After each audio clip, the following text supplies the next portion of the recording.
tell y'all, there's a lot of energy back there. Half of us were doing jumping jacks, but I'm not here to talk about that. I'm here to talk about healing the divide. I'm sure you've all heard by now, we have a huge unity problem in this country. We're very divided, and I would like to talk about how to heal that from the inside. Inner work, the work that gets avoided by most of us. In our defense, our society supports and even encourages that. And it's the work that doesn't get nearly enough attention. And the thing that's important to realize about inner work is that what we do on the inside is what we do on the outside. And what we do on the inside is we divide ourselves. We put things into categories, good and bad. And the things we put in the bad category include things like anger, resentment, grief, anxiety, fear, worry. It's a long list. The problem with this is when we experience those things, we think that something is wrong or flawed in us rather than the fact that we're simply human. So we learn how to avoid these things at all costs, even if it costs us ourselves. We use things like alcohol, drugs, food, shopping, social media, TV, even wellness, even religion, to numb and suppress these very important feelings. The truth is, our feelings and moods are supposed to change. We're not supposed to be static. I think we humans forget that we are part of nature. We're not separate from nature. And much like nature changes, so do we. And if you live here in Michigan, you know you can experience 4 seasons in one day. And I don't know about you, but my inner world can relate to that. We think that the running and the fighting and the pushing and the pressure are the things that keep us safe. But sometimes it's the stopping and the looking and the feeling more deeply that creates the most strength and the most healing. We're taught that these so-called bad feelings and bad moods are simply things to be fixed, but they are so much more than that. Take anger, for example. If we take anger and just stick it in the bad category, and we don't take the time to examine what is going on in us when we are triggered by something, what's happening at a deeper level in us, what's potentially calling us, then we end up doing one of a few things. One, we suppress it so much that it eats away at our bodies. 2, we can't suppress it any longer, so we explode on all the wrong people and in not the best ways. And 3, when other people in our lives show up expressing anger, even in healthy ways, we want to hurry up, suppress, oppress, fix, and shut them out too. What we do inside, we do outside. I spent most of my life pushing my sensitivity away, in essence, running away from my true self.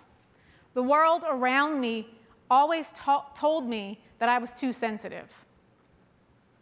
So I spent a very long time hardening myself, trying to make myself so-called strong. I ended up hardening myself to my own experience, to my own feelings, to my own instincts, constantly second-guessing myself. I was trying to desensitize myself. And don't we see that everywhere? I spent so much time criticizing, judging, analyzing, fixing, comparing myself, that not only was I disconnected from who I really am, but I was also disconnected from my spirit. And I would add the big spirit, what some people might call God or the infinite. This whole idea of powering through, it's so harsh and hard. And in our society, we've made it into something like a requirement, something that says something about our success or our strength. And sometimes it might, but to what end? What about when we're powering right through ourselves and our bodies and then right over each other? It's painful. And our bodies hold this harshness and this hardness. Our bodies hurt because of it. Our relationships hurt because of it. Our world hurts because of it. We transmit it all over the place, and we don't even realize it. Learning how to love myself and build a softness within myself is truly one of the hardest things that I've ever learned. And I've learned a lot of hard shit. This one I will never stop learning. And I learned that loving myself had so much more to do, had little to do, rather, than with liking myself all the time or liking my moods all the time. It had little to do with liking my appearance or my accomplishments.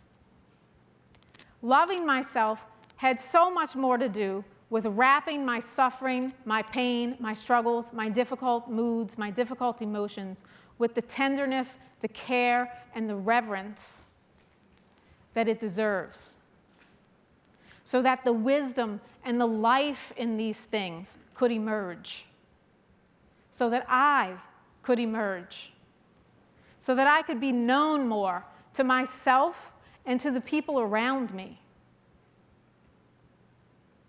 Not to mention, I feel better physically and emotionally. I'm more present when I can do this. And the truth is, all of us can do this. All of us can build and grow the courage to bear our own suffering and our own challenges. What if every one of us were to learn how to do this? To build the nervous system and the strength to wrap our struggles with the care and the tenderness and the reverence that they deserve. What treasures might we find there? What parts of us might we recover? What healing might happen in us? What creative solutions might emerge? What peace might we experience? This is where healing the divide starts. When we stop splitting off from these things and learn how to treat ourselves with tenderness. The world needs this. May we all grow the courage to do it. Thank you.